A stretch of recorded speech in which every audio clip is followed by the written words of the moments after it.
Hey guys, what's going on? James here, and in this video today, I am joined today by my colleague at BucsNation.com, the co-host of the Cannon Fire podcast, and the main host of the Real to Real YouTube channel. It is Mr. Evan Wanish. Evan, how you doing today, man? Doing pretty good. Haven't been on for a little bit, so happy to be back on and be able to discuss our topic today. Yeah, so that topic today is Todd Bowles. There's been a lot of criticism regarding the Bucs head coach in recent weeks regarding, how some people may think he's a little bit too cautious in situations regarding some of the coaching decisions that he has made. Me and you have talked about it at length, and now it seems like it's kind of hit a boiling point for some fan circles and even some media circles. So, Evan, do you kind of want to give us a little bit of insight onto what happened in specifically, this is being recorded after the Bucs week 12 loss to the Cleveland Browns. What happened in that game that's got people so fired up? Well, really, there was two scenarios that I think people are kind of talking about, and actually three. So earlier in the game, there was a 4th and 2 on the Cleveland 37-yard line. The Bucs are up 17-10 at this point, so a field goal makes it a two-score game.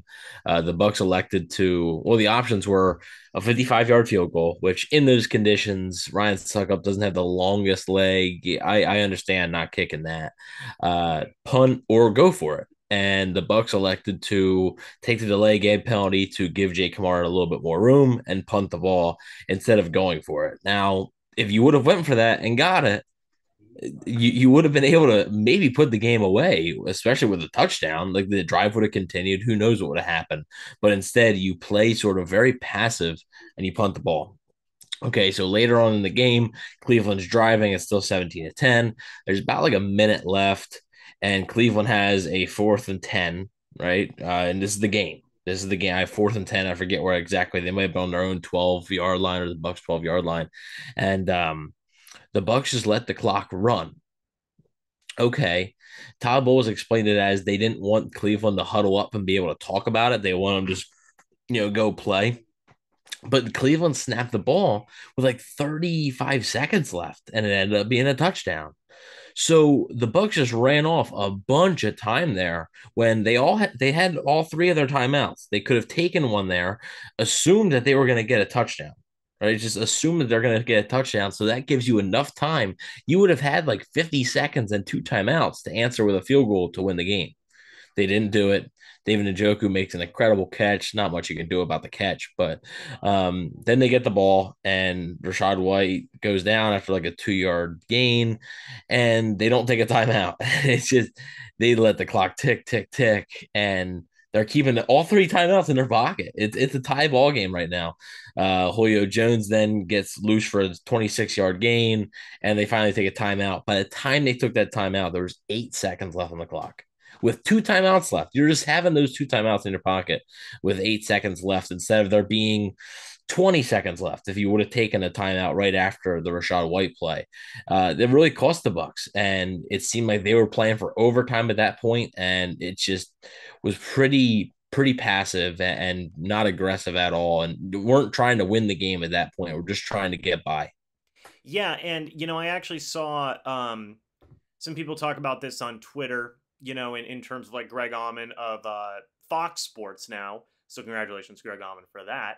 Um, you know, when and Pewter Report had talked about this as well. When asked about, what was going on here with that decision making, Todd Bowles had said, I believe, right, that he didn't want to risk Brady throwing an interception. Yeah, the same guy who has thrown two interceptions all year, and hasn't thrown an interception in the fourth quarter or overtime of a tie game in over a decade. That's the like Brady hasn't done that in over 10 years. Right. So a lot of people, I feel understandably so, have been saying, what is going on here? And you've coined a phrase, you've said it before here on this channel, on Twitter, on the Cannon Fire podcast, coward ball is the way that you have phrased some of the Todd Bowles decision making processes and whatnot. And do you feel like that was probably textbook definition of what we saw in these situations here from Bowles and his coaching staff? Oh yeah, this was coward ball at its finest. This was the prime example of when you look at that and you hear that. This is what you're going to come back to. No matter how this season ends, unless it ends with a Super Bowl championship, which anything can happen, but right now it's not looking likely. Unless any way this season ends, you're going to be able to look back at this game and say, yeah, like this was way too passive. I understand having faith in your defense. I understand not wanting to risk a turnover, but when you have your Tom Brady as your quarterback, it doesn't matter. Like you try and go win the football game, and the Bucs didn't do that. And it wasn't even at the end of regulation. That 4th and 2. Like they weren't trying to win the game. They were trying to hang on. They were hoping their defense was going to give them another short field, and they could have scored that way. They were trying to win that game 17-10 instead of just having it over. And now they end up with a loss instead of a win. So it would have been 3 straight wins. They would be 6-5 right now, firmly in the driver's seat for the division. And now you're looking at it, the division is, I mean, they play the Saints this coming week. And if they lose that game and Atlanta wins, Atlanta's in first place. And if the Saints beat the Bucs, the Saints and Bucs have the same exact record. So it's not promising, not promising in the least bit. Yeah, so I mean, and look, this is gonna be interesting because this is who Todd Bowles is. That's not necessarily something that changes as a coach. It's a mentality. It's just who you are. So, do you think, and this may come off as extreme, but can the Bucks win? Consistently, not even just with Brady, but I mean just like for the remainder of the Todd Bowles tenure, because chances are we're going to see these types of decisions made more in the future. You know, just who that's Todd Bowles' coaching philosophy. Can the Bucks win consistently with this type of mentality? Real quick before I get into that, I do want to check. The Saints would not have the same record as the Bucs. They would be 5-8. The Bucs would be 5-7 if the Bucs lose to the Saints. But no, I mean, really, you can't. In the NFL, wins are too hard to come by. And when you have a chance to put a team away, you got to do it. Now, the players also have to execute, right? Like it's not just on coaching, but time management ain't on the players. Time management is all coaching.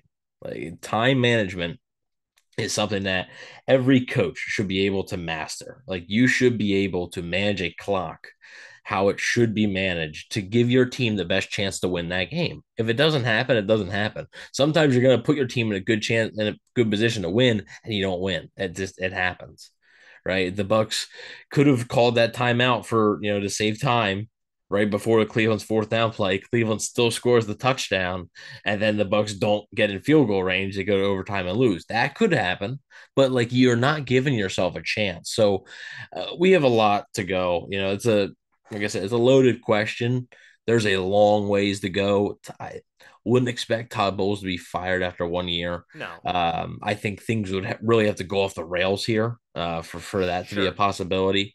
Like talking like maybe not winning another game in Yeah. 2022. Like then maybe you could talk about that. But like as far as long term, no, like that needs to be better because if it's not, imagine this team with a less talented roster. And if you're making decisions like that, like it's going to cost them even bigger.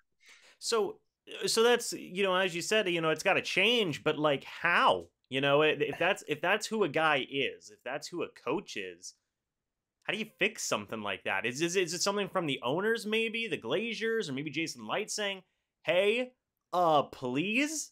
Is that what it would take? Something along those lines, you think, Evan? I mean, as far as the clock management and stuff goes, that's something that you can have certain people handle and stuff like that. I think clock management is something that's workable. Now, it's in your nature. Todd Bowles' nature as a defensive guy is to trust his defense, which is fine. But you got to know the pulse of a game. And I don't think Todd Bowles in that moment knew the pulse of that game. He didn't. It's like he didn't understand like a field goal. All you need is a field goal. It's a 10-point game. Like that's 2 scores. Cleveland may not, they probably wouldn't have been able to come back from that. So it's too passive. And I mean, the time management thing, like I said, you can have there's ways you can just improve that. That's just calling timeouts at the right time. But as far as the aggression thing, like that's going to be something that Bowles is going to have to look at and be like, should I be more aggressive? You're right. I mean, he hasn't been that way his entire coaching career. Now it's funny, we say he hasn't been aggressive, but as a defensive coordinator, he blitzes a ton. So like that is like aggression on the defensive side of the ball. It's just on the offensive side, he's trying not to put his defense in a bad position, which is understandable. But when it's not resulting in wins and games that you should win, something has to change. And I think that's a big thing that has to change. Yeah, so folks, at the end of the day, look, I understand people are frustrated. At the end of the day, nothing we can do about it as, media people, as fan people, whatever you want to call it, in whatever circle you're in. It's just unfortunate that that happened, and you can only hope that things go differently next time. It's all you can do, it is, like you said, Evan, it is a loaded question. It's a loaded situation. But it is what it is right now. Call it coward ball. Call it whatever you want to call it. Too cautious, whatever it is. That's how Todd Bowles coaches. But I do think that it was worth addressing. It was worth talking about and kind of analyzing, not just to kind of like put a bow on this past game, but also to analyze how future situations would be handled as well. So, folks, let us know your thoughts and opinions on the Todd Bowles coaching style, whether or not you do or don't agree with it. Would love to hear your guys' thoughts and opinions on it. Go check out Evan's work over at BucsNation.com. He's got some articles out recently.